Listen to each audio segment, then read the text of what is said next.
So first off, I'd like to thank Jeff very much for the opportunity here. Secondly, I'd like to thank David Broza, because actually it was at one of Yael's events where David Broza actually spoke for the first time and told us about what he was doing with Kickstarter, that we said, wait a second, this is actually a way that we can make this happen. Has anyone here ever gotten naked in public? Okay, I've got 1, 2, 3. Okay, that's a good start. How many of you guys know who Spencer Tunick is? All right, that looks good. How many of you guys know what the Dead Sea is? Excellent. How many of you guys have voted for the Dead Sea as one of the 7 wonders of the world? Okay, not so good.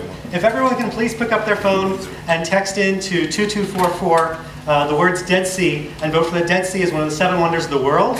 You guys will be doing something for Israel and for the economy to help make this a much, much better place. Normally when I ask people, will you be willing to get naked for me, this is the reaction that I get. And I guess that's understandable. They don't hit you. That's the other possibility. I generally try to back up before that happens. And the question is, how do you convince so many people to do something for such a great cause? You can say the same thing for how do you convince people to actually go out and purchase a product. Okay, there's a process that people have to go through. There's a psychological process, a funnel in people's minds that they have to go through before they can actually engage in a particular behavior or a particular experience that you'd like to promote. So what I'm going to try to do is I'm going to try to walk you through the 3 different funnels that we had to get people to go through in order to get people to actually show up, get naked, and get involved. Now, that's the first level, which is just participation. The other part that we have to think about is how are we going to pay for it? Bringing such a large installation and getting such a large installation to happen is no simple task. It's quite complicated. It's far more complicated than we actually anticipated when we started this over 3 years ago. Had I known 3 years ago how difficult this would have been, I don't know. And then the last funnel that we're talking about is how to get people to actually come out and vote. So in terms of participation, okay, we're talking about a very grassroots effort to generate awareness, to get people familiar with who the artist is, okay, what this is all about, why people should do it, and why they should consider doing it themselves. In order to do this, we need to start with a core team. And it couldn't just be anyone. It obviously couldn't be, 70-year-old men. That probably wouldn't be a very attractive team to start with. So we started off with 5 students from the IDC. Now, we could have picked a different place, like maybe a liberal arts school or a university for artists or for theater or anything like that. People that would be more inclined, so to speak, to something like that. But instead we're looking for something that would represent a more mainstream concept. Okay? People that could be just like you and me, who would be going out there and would be on the front lines of getting people involved. These 5 students spent an entire year doing market research to say, hey, would people do it? Would they do it? Would their friends do it? And getting the buzz out onto the web and onto the net. We basically got these people to become educated spokesmen, and we got the media to focus on them as the key drivers behind this campaign. Okay? They created blogs that talked about who the artist was. They created blogs that talked about what their experience was like and why they were thinking about doing it. A lot of this stuff was then picked up by the general media and utilized by them. They got to see the different debates that developed out of the concept. Okay, there was a community out there that was now forming around this concept. People shared ideas, shared concepts, shared thoughts about it, and little by little this debate culture and this concept started seeping into the society. Israel's a very, very small country. Okay, if you don't know the person next to you, okay, the chances are that you've heard of him, or maybe you work with him, or maybe you used to run the army with him. Okay, not only is it small in terms of numbers, but it's very, very closely connected. And in order to get this idea across in such a conservative society like what we have here, this isn't Sweden, this isn't Germany, this was a lot of work. Once we got people to consider it, they had to overcome their own internal issues with participating. Do I want to do it? Don't I want to do it? Am I comfortable with my body? Do I want other people to see my body? What are my parents going to think? These are all different issues, as well as the external issues of, hey, how is this actually going to happen? There were a lot of people in the religious community and a lot of other places who were saying, hey, I don't know if this is actually the best thing, and they weren't so excited about having us put this together.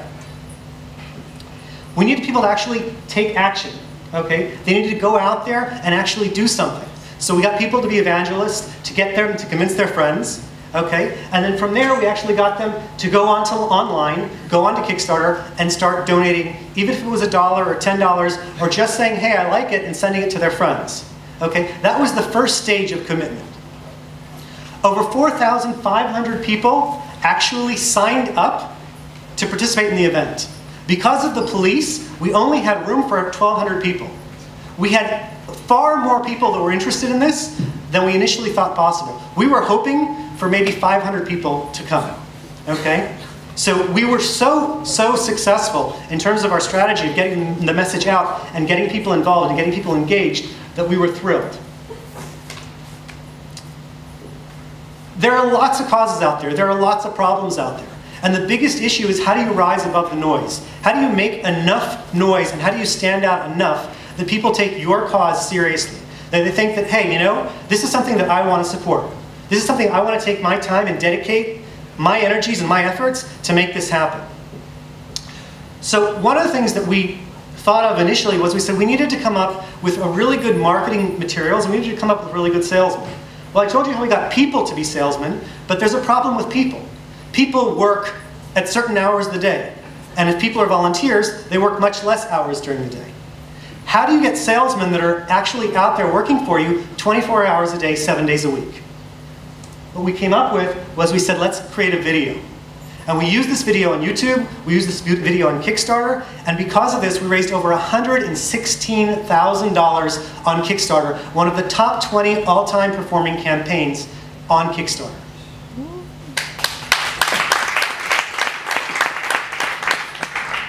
The idea behind the video was everyone could come in, look, and learn a little bit more about the project. You could do it from the convenience of your home. You didn't have to go out and say, am I interested, am I not interested? I can't even tell you how many times this video has been reposted, people reshared it with their friends, passed it along. The performance of this video was off the charts, okay? Hundreds of thousands of views, perhaps even millions of views, just about this project, okay? And each person, when they saw this video, it ended with a call to action. We called on people to either share it or to go out and actually participate, to donate, to do something. And guess what? People actually did. And because of this, people started sharing it with their friends and talking about it more and more and more. We also had another problem we came up with, was when we built the community, we needed to create a feeling of exclusivity. And the whole Kickstarter campaign of being one of the people who donated, being one of the inside circle, who were then invited to parties that were unique and private, okay, that gave people an incentive to become part of the community. We went out and we had these parties, then we grew them a little bit larger, and every week we had another party at Carlton on the Beach where people actually went skinny dipping. Okay? It wasn't something that was planned, but it's something that came out of the parties because every week we showed a different one of Spencer's works. People had the opportunity to see what it was like, to see what it meant to be part of an installation, and to say, hey, you know what? Maybe that's something that I would do. Maybe that's something that I could do. Maybe that's something that I want to do. Now we had another issue. We couldn't get government funding. We couldn't get a museum to sponsor it. This was too hot of a topic. This was something too sensitive here in Israel for any public body to come out publicly for it. Just a couple of minutes. So we actually had to get people to pay to participate on their own, which made it even more difficult. We got people to evangelize, pay to participate, something that was very, very unique. It had never been done on any of Spencer's events anywhere before. We got people to get out, actually vote for the event. We had a tremendous amount of controversy that then fueled the media to actually help participate, help give us more and more traction in the marketplace and get more and more people involved. As I said, text Dead Sea to 2244. Okay. Thank you all very much for having us here. And let's save the Dead Sea, guys.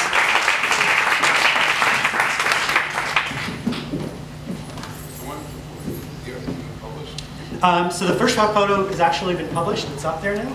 And we're looking forward to having the rest of the set. We have until November 11th to actually get the Dead Sea as one of the 7 wonders of the world. If we manage to do that, tourism in Israel is going to go up.